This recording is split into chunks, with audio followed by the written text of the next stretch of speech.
So we talked a little bit about the bow and the arrow individually. I want to talk a little bit about how they were used on the battlefield. So you can see I've got my war bow and I've got an arrow knocked onto the string here. Now I've also got a couple of funny bits of leather on my arm and on my hands. So this is called an archer's bracer, and this is just to protect my fingers. So as I'm drawing this string back and pulling it, the arrow is going to fly down and it's probably going to brush against my arm. So this is just going to protect my arm. So these feathers, as they fly down at high speed, they can cut into the skin, and the string slap against my arm and bruise it. So you see a lot of these archers' bracers in imagery from the time, and it just protects the forearm. This little glove, the three-fingered glove here, is again to protect my fingers. So as I'm drawing this back, I'm pulling an enormous amount of weight onto my fingers, and it can cut into the fingers, so this can just protect it. Now if I was a medieval archer and I had maybe 10 or 20 years worth of experience of drawing this and training into my body, chances are I'll develop calluses on my hand that I probably wouldn't need this glove, and it's probably going to be an amount of time where you'd wear this until they build them up, and then sort of on the battlefield you probably wouldn't need it. Now we talked a little bit about the training before, but I'm going to tell you a little bit more about that. We can tell from mass graves at places like Towton, one of these huge battles in the Wars of the Roses, we can look at the skeletons that were recovered, and the effect of training with a longbow is immense. Now I'm going to remove my arrow here so I don't shoot our cameraman, and I'll show you as we do this. Thanks. What we're aiming to do when you draw a bow is you're not just standing bolt upright and using your arms and shoulders and drawing it out like this. You're using your entire body. The amount of power required is immense. So you start low. So my back is slightly bowed, my shoulders are slightly hunched. As I start to draw it, I'm using the power of my shoulders, the power of my arms, I'm using the twist in my spine, and as I draw it back, I'm not going to draw to a full draw at this time, but the whole body comes into it. And what you see from the skeletal records, because people have been training from the age of 7 all through their life, you can tell the effect of it on their skeleton. So I'm left-handed, so I'm doing it slightly backwards. It'd be the other hands round if you were going to be a right-handed archer, but the effect is still the same.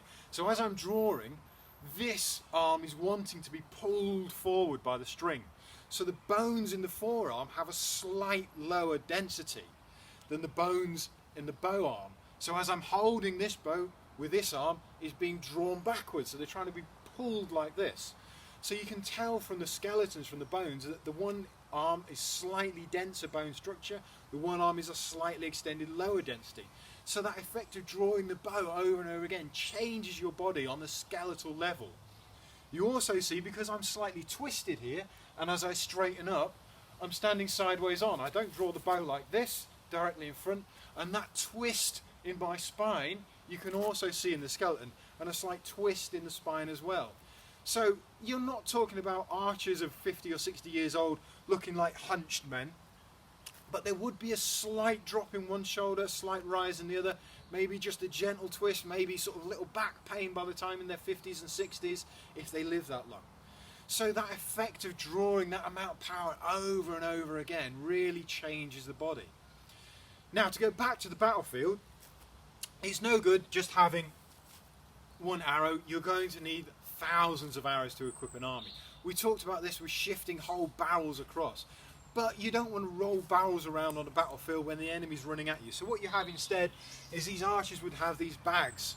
So these would contain 24 or so arrows. So each of these bags has a spacer inside them.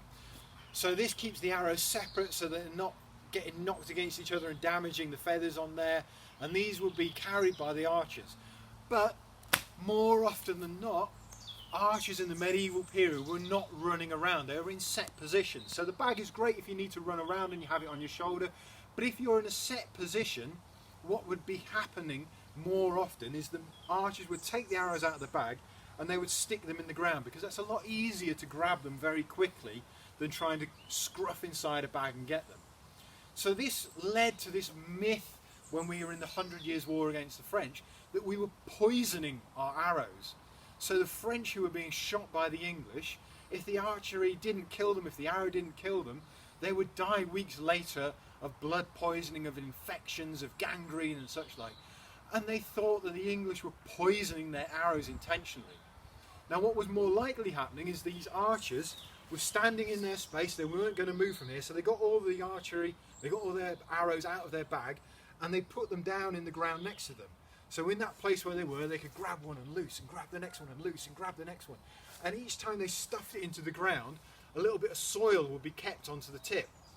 And that would be full of bacteria. So each time that was rammed inside somebody else, the soil left behind would lead to infections and gangrene. So that's why some people thought that they were going to be using them as poisoned arrows. Now the most powerful thing about the bow and arrow, the most devastating thing on the battlefield, was the rate of shot that you can get from it.